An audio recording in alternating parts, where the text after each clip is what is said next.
안녕하세요. 김태훈의 현명한 주식 투자자 방송 시작하겠습니다. 오늘은 신테카 바이오에 대해서 좀 말씀을 드리겠는데요.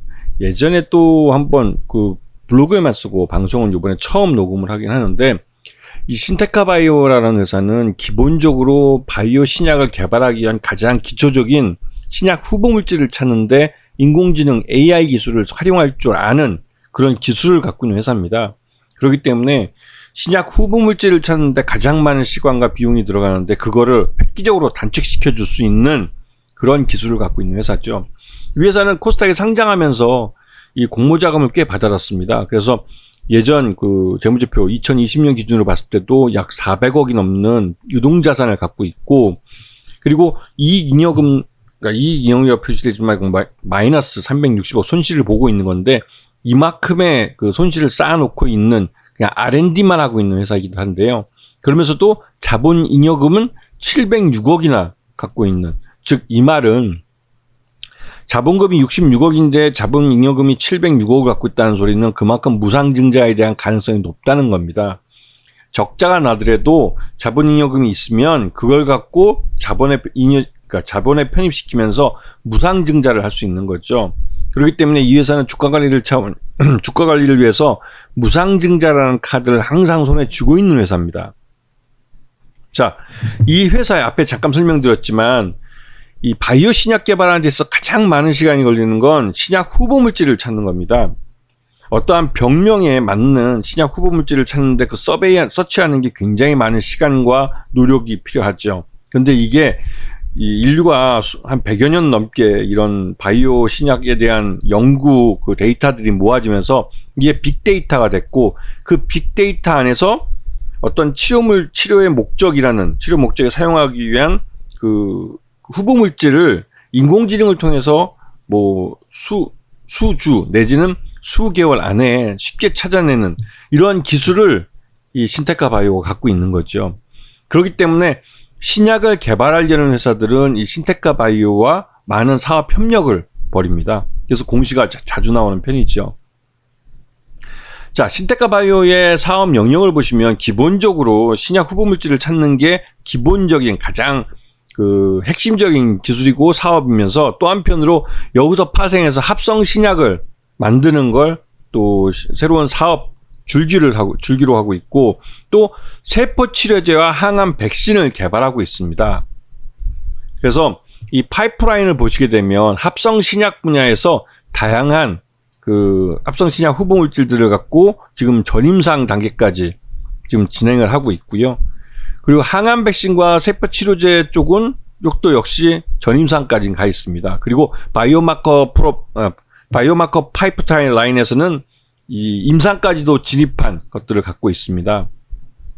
근데 이 중장기적으로 이제 전임상 단계에서 임상 단계로 넘어가려고 노력을 하고 있는데, 여기서는 이 업체보다는 이 기술 라이센스 아웃을 통해 할 가능성이 커요. 그래서 이 라이센스 아웃에 성공한다면 이 회사는 그 마일스톤을 받을 수 있고, 또 이 기술 이전료를 받을 수 있습니다. 그렇게 되면 실질적으로 매출을 일으킬 수 있는, 제대로 된 그 R&D 기반의 매출을 일으킬 수 있는 기술을 갖게 되는 거죠. 아직까지는 거기에 도달하지 못했습니다. 자, 1분기 실적을 보시게 되면 300만 원이 답니다. 이것도 이제 유정체 정밀 의료 서비스라고 해가지고 그 일종의 이 운용 수수료일까요? 네, 운용 수수료를 받은 거죠. 용역을 한 겁니다. 용역. 그리고 이게 뭐 1분기 아까 말씀드린 317만 원이 전체 매출액 다고, 그다음에 영업 비용은 그대로 한 27억, 사람도 인건비 나오고 그러니까요. 뭐 그러다 보니 영업 손실은 27억 그대로 발생했고, 단기 순손실은 한 26억 정도 금융 이익이 좀 발생해서 그렇게 했는데, 이렇게 계속 있는 돈 까먹고 있는 겁니다. 그래도 앞에 잠깐 설명드렸지만 수백억 원을 쌓아놓고 있기 때문에 당장은 유상증자나 이런 거 할 위험은 좀 낮은 편이죠.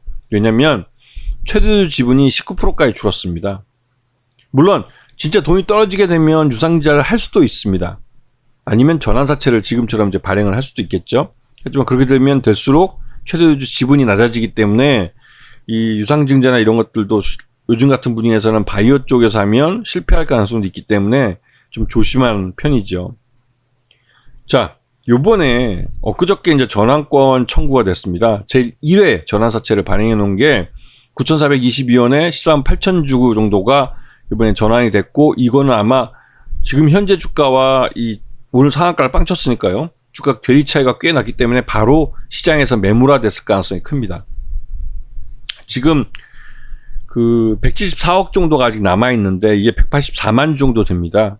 그래서 이게 그 장기적으로 계속 주식 전환돼서 나올 가능성이 크기 때문에 이 물량이 뭐 전체 뭐 유통 물량에서는 그게 큰 편은 아니죠. 하루에 다 소화될 수 있는 그런 물량인데, 이 물량이 시장에 다 나와서 소화돼야만 뭐 이 뭐랄까 물량 부담이랄까요, 당장 매물 부담이 좀 덜해지는 편이 될 겁니다. 근데 뭐 지금 주가가 급등해 버렸기 때문에 언제든지 전환사채 물량이 시장에 나올 가능성이 커진 거죠. 자, 이 신테카 바이오를 장기간 오랫동안 하락해 왔습니다. 왜냐면 실적이 없는 R&D 기반 회사다 보니까 당연히 이제 요즘 같은 때는 특히 금리가 오를 경우에는 굉장히 리스키한 업체죠. 하지만 지금 회사 재무구조를 아까 보셨다시피 이 공모 자금을 통해서 수백억 원을 돈을 쌓아놓고 있는 회사이기 때문에 거기서 들어오는 이자 비용으로도 겨우 똔똔하고 먹고 사는 그런 회사고, 계속 R&D로 돈을 까먹고 있는데 최근 들어서 이 파이프라인에서 갖고 있는 것들이 인공지능 테마바람과 맞아서 지금 시장에서는 좀 좋게 평가받고 있는 겁니다. 이 테마바람이라는 것은 실적과 관계없이 움직이는 거고, 특히나 바이오와 제약은 경기 침체와 주가 약세에 도피처가 된다고 여러 번 말씀드렸는데요. 그게 이제 실적과 관계없는 회사이기 때문에 그렇습니다.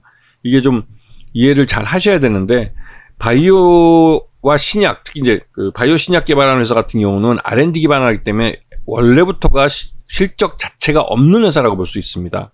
그렇기 때문에 이 회사의 기업 그 가치를 따질 때는 파이프라인을 몇 개를 갖고 있고, 그 파이프라인의 연구 진척도가 얼마이며 또 글로벌 블록버스터로 성장할 수 있는 신약 파이프라인을 갖고 있느냐, 이런 것들을 갖고 기업 가치를 따지는데, 이 바이오 쪽은 그러다 보니 당연히 주가 약세나 경기 침체에 빠졌을 때 이 경기 방어주와 함께 이 투자자들의 도피처가 돼주고 있는 거죠. 그런 측면에서 주가가 많이 하락했다는 건 오히려 반대로 그 싸게 사볼 만한 그런 종목이라는 인식을 주긴 합니다. 하지만 여러 번 강조하지만 이 회사는 라이센스 아웃을 성공해서 자신들의 R&D를 대외적인 제3의 기관으로부터 객관적으로 연구의 진실성을 확인받고, 또 그렇게 그 뭐랄까 검증을 받으면서 또 한편으로 그들이 연구한 그 연구 결과물들에 대한 그 가치를 평가를 받아야만 제대로 된 시장에서의 가치를 인정받을 수 있을 겁니다. 오늘 상한가 빵 쳤지만 이러한 주가 급등세가 계속 이어진다라는 보장을 하기는 어렵죠. 왜냐면 실적이 뒷받침되지 않기 때문에. 그래서 이 신테카 바이오 같은 경우는 라이센스 아웃이 굉장히 중요합니다. 그래야만 장기적으로 우상향에서 오르는 그런 가치를, 그러니까 그런 주가 흐름을 보여줄 수 있기 때문에 그렇죠. 아시겠습니까? 자, 오늘 방송 여기서 마치겠습니다. 감사합니다.